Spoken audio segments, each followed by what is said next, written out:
Novamente estamos juntos aqui no canal da Primeira Igreja Batista dessa cidade de Ilhéus. Estamos para continuarmos o estudo de Atos dos Apóstolos, agora o estudo do capítulo 4. Lembra que nós tínhamos 4 vídeos para fazermos?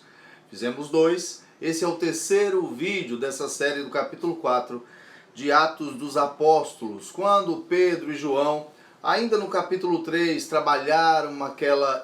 não trabalharam uma ideia, mas de fato executaram aquilo que o Senhor mandou na vida daquele homem que tinha um problema físico na Porta Formosa.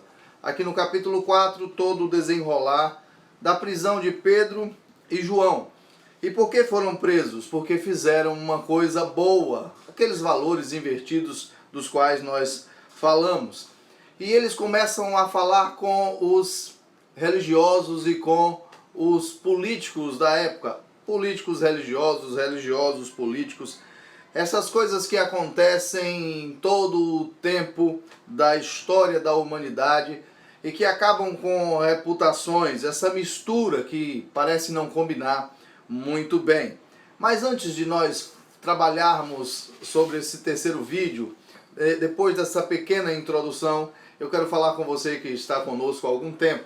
Não se esqueça de deixar o seu like, de deixar o seu joinha ou o seu dislike, também dando a sua crítica através do seu like ou do seu dislike. Também quero falar com você que está passando aqui, fique conosco. E se você quiser receber as nossas publicações, ative o sininho e você receberá os vídeos quando eles forem publicados e também o aviso dos cultos ao vivo. A gente vai ler a partir do verso 23, à medida que a gente vai lendo, vai discorrendo o texto, até o verso 31 neste terceiro vídeo. Depois, num quarto vídeo, nós leremos do verso 32 até o verso 37. Então, neste terceiro, a partir do verso 23 do capítulo 4 de Atos, está escrito exatamente assim. Depois de soltos, foram para os seus companheiros e lhe contaram tudo o que os principais sacerdotes e líderes religiosos lhes haviam falado. Interessante que depois que eles passaram por toda a dificuldade, depois que foram proibidos de falar no nome de Jesus, depois que deram uma resposta a esses líderes religiosos, resposta forte, poderosa, dizendo o seguinte: olha, é melhor, é correto, é mistério que nós venhamos a obedecer a Deus ou que nós venhamos a obedecer a vocês. Então é correto que obedeçamos a Deus na proclamação dessa palavra. E eles correm e contam todo esse testemunho, toda essa lida, toda essa labuta que tiveram com esses líderes religiosos que politicamente os perseguem. Eles contam tudo aos seus companheiros para mostrar aos seus companheiros que devem ter coragem, que devem orar, para que possam estar juntos, para que a comunhão se acenda cada vez mais e eles tenham força para pregar este evangelho. Aliás, nós temos que relembrar que este livro de Atos dos Apóstolos é um livro que fala sobre o crescimento da igreja, e não só o crescimento numérico, mas o crescimento cognitivo da igreja, o crescimento espiritual da igreja. E para isso eles fazem uma citação lá do Antigo Testamento, uma citação de Davi, que eles chamam nesse livro de Atos dos Apóstolos de profeta, e nós sabemos que tem muitos textos dos Salmos de Davi, que são verdadeiros textos proféticos. Por que não citar o livro de o capítulo 22 dos Salmos, o capítulo 16, quando Davi fala de acontecimentos que só foram se cumprir em Jesus.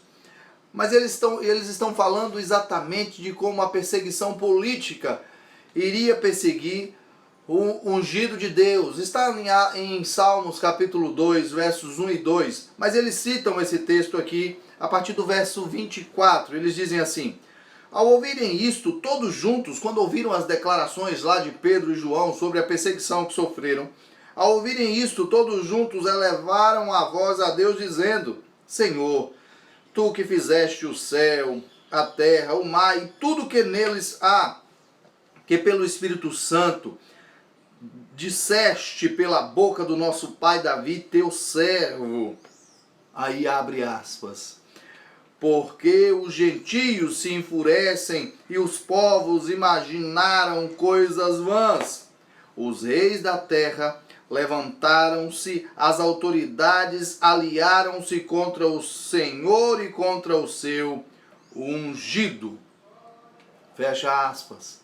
Ele está falando do texto de Atos 2, como acabei de citar aqui neste vídeo. E eu vou ler o texto de Salmos 2 para que você compreenda exatamente o contexto lá. Davi diz assim: porque as nações se enfurecem e os povos travam em vão. Os reis da terra se levantam e os príncipes conspiram unidos contra o Senhor e o seu ungido, dizendo: rompamos suas correntes e livremo-nos de suas algemas. Aquele que está sentado no céu se ri e o Senhor zomba deles. Então ele os repreende na sua ira e os aterroriza no seu furor, dizendo: eu mesmo constituí o meu rei em Sião, meu santo monte. Proclamarei o decreto do Senhor. Ele me disse: tu és o meu filho, hoje te gerei. Pede-me e te darei as nações como herança e as extremidades da terra como propriedade. Tu as quebrarás com uma vara de ferro e as despedaçarás como se fossem um vaso de barro.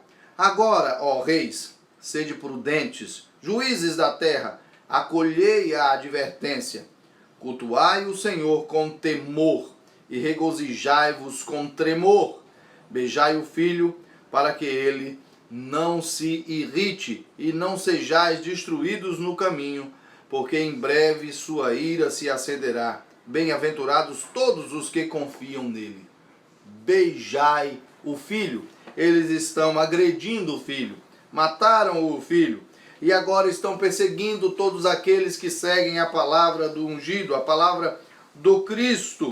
E isso com certeza não acabará bem para esses políticos. Alguém pode dizer, aí foram religiosos, mas o texto do Salmo 2 deixa claro que é uma perseguição política, é uma perseguição de pessoas que estão querendo perseguir o evangelho por conta da palavra Messias, da palavra ungido, dos ciúmes que eles têm com medo de perder os seus privilégios. O verso 26 deixa claro: os reis da terra levantaram-se e as autoridades aliaram-se contra o Senhor e contra o seu ungido. As autoridades está falando de todos, religiosos e políticos, e os reis da terra são os políticos. O verso 27 diz: pois nessa cidade eles de fato se alinharam contra o teu santo servo Jesus, a quem ungiste. Não só Herodes, mas também Pôncio Pilatos com os gentios e os povos de Israel. Lembrem-se que Jesus foi levado a Pôncio Pilatos, depois mandado a Herodes pelo próprio Pôncio Pilatos, depois devolvido a Pôncio Pilatos, quando ele então dá o seu veredito a respeito de Jesus. Inclusive eles tinham um litígio, Herodes e Pôncio Pilatos, e neste processo se alinham de fato, os dois se reconciliam e acabam condenando Jesus, mesmo a contragosto de Pôncio Pilatos, acabam condenando Jesus à morte. E interessante é que o texto diz que com os gentios, ou seja, todos aqueles que não são judeus, e os povos de Israel. Pessoas, os israelitas, eles se alinham neste sacrifício de Jesus Cristo, não compreendendo a história, mas cumprindo a palavra de alguma forma. O verso 28 diz assim: para fazer tudo o que a tua mão e a tua vontade predeterminaram que se fizesse. E é aqui que eu quero chamar a atenção. Algumas pessoas colocam Jesus como um coitadinho neste processo do sacrifício de resgate, na crucificação. Muitos, quando leem a crucificação, sentem raiva dos líderes religiosos. Quero dizer a você que Não deve ser assim. Quero dizer a você que Jesus não é coitadinho. Quero dizer a você que Jesus se colocou como líder religioso, sim, mas ele se colocou como Deus resgatador das nossas almas. Não foi ninguém que conseguiu condenar Jesus cumprindo uma injustiça, mas foi o próprio Jesus que deu a sua própria vida em resgate de nós todos. Isso aconteceria de qualquer forma, de qualquer sorte. A questão é que aqueles que o fizeram, fizeram sim, agindo com a injustiça dos seus corações. Mas não é Jesus que é coitadinho. Ele é o poderoso que está fazendo a história acontecer e está produzindo o resgate, inclusive daqueles que o condenaram. Por quê? Porque Jesus morreu por todos, para que todos nós tivéssemos vida. Então essa história de coitadinho para Deus não cabe. Foi Ele que fez com que tudo acontecesse conforme a sua predeterminação, como diz o verso 28, para fazer tudo o que a tua mão e a tua vontade predeterminaram que se fizesse. O verso 29 diz: agora, pois, ó Senhor, olha para as suas ameaças e concede aos teus servos que falem a tua palavra com toda coragem.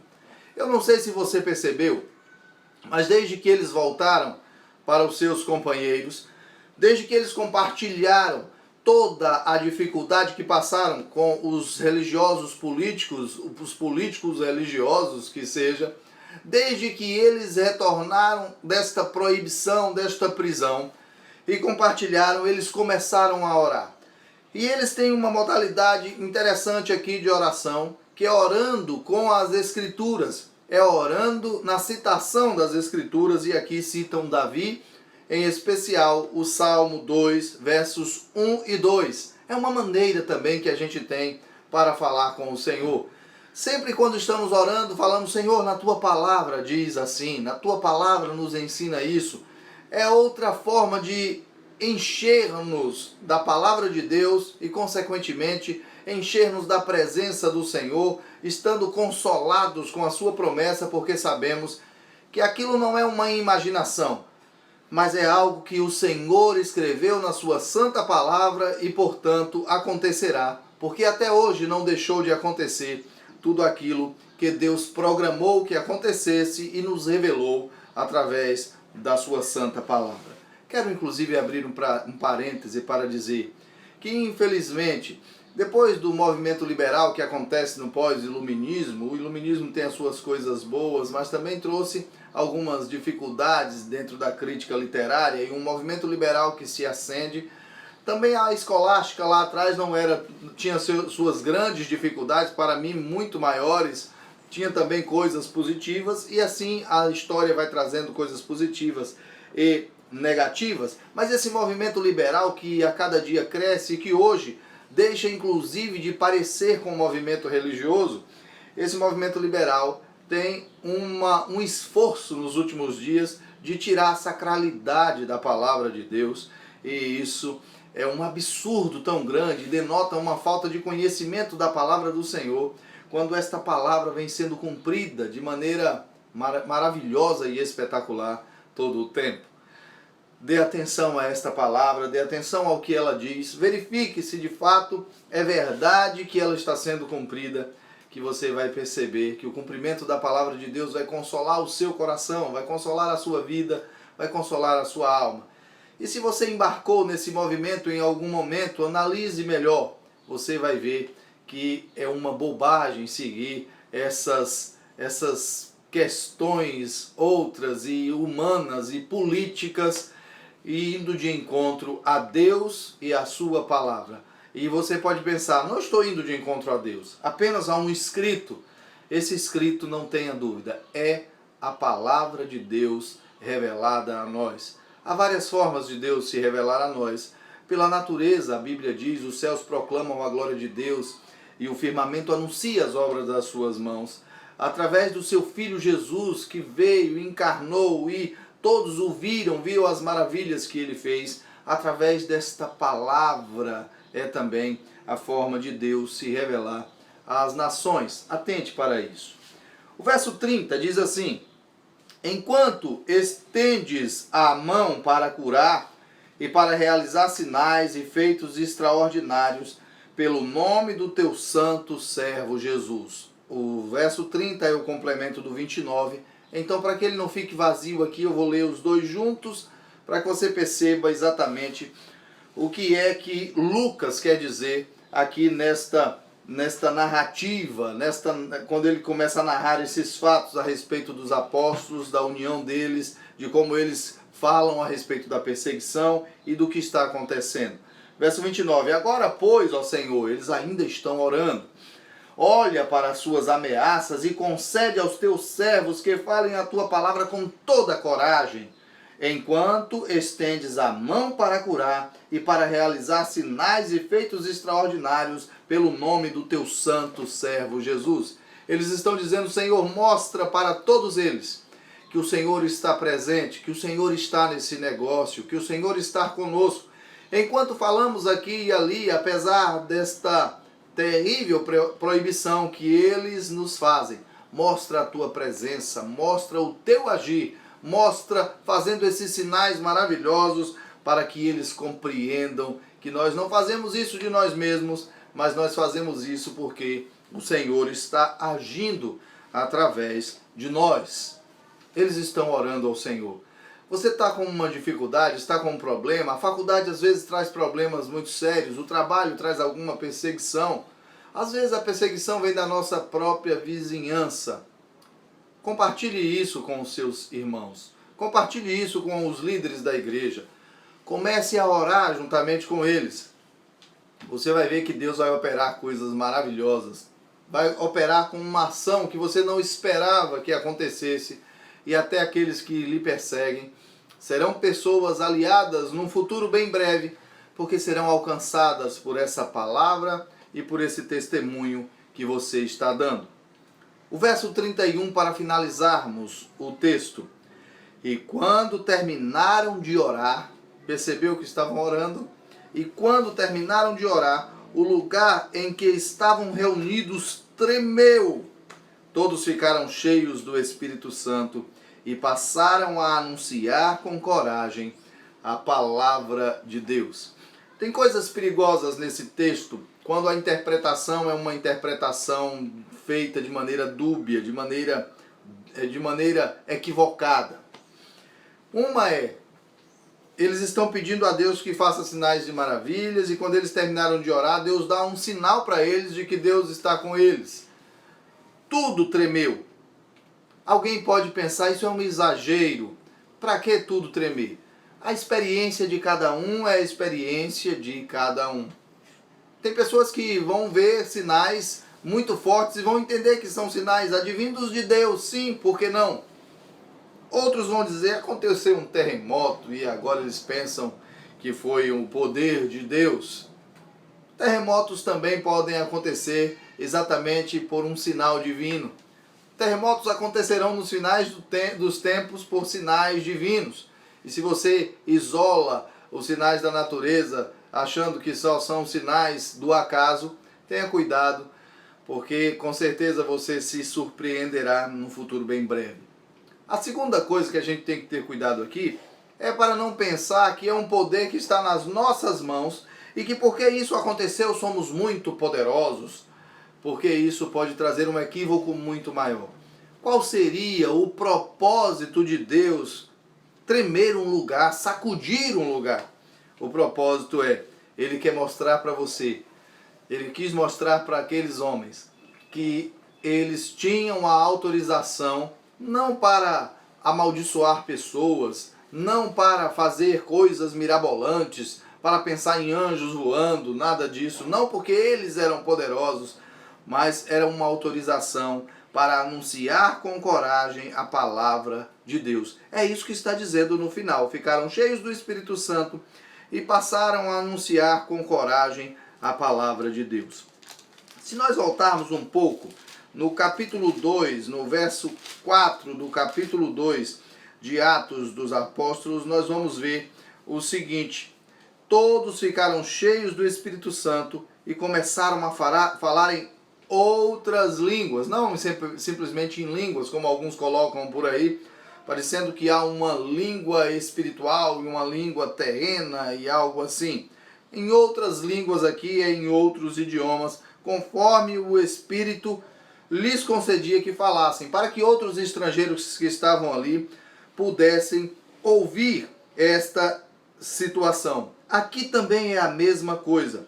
É um encher do Espírito Santo como uma autorização para a pregação da palavra.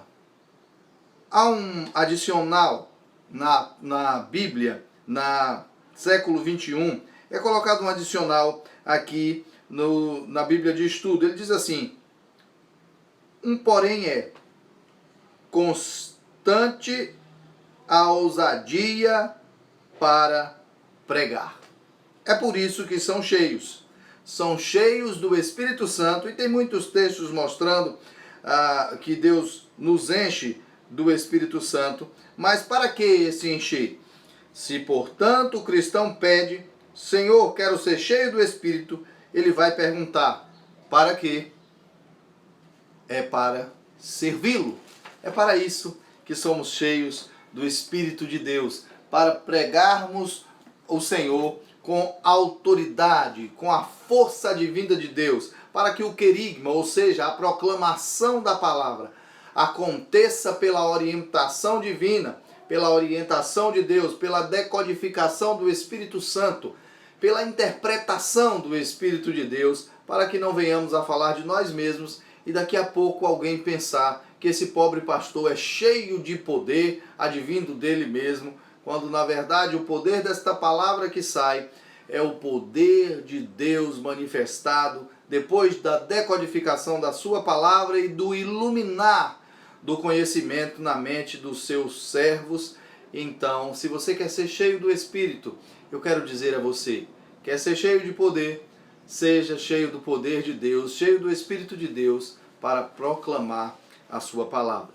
Que Ele nos abençoe. Ainda temos um quarto vídeo que faremos depois e será publicado depois deste vídeo, provavelmente daqui a 2 semanas, a 2 semanas sim, depois da publicação desse, porque a gente publica um de Atos dos Apóstolos, depois publica um do Estudo de Eclesiastes e depois novamente outro de Atos dos Apóstolos. Daqui a 2 semanas você deve ver o terceiro vídeo deste capítulo 4, versos então de 32 a 37 de Atos dos Apóstolos. Deixa eu conferir direitinho para a gente não falar errado. É isso mesmo, de 32 a 37 será o próximo vídeo.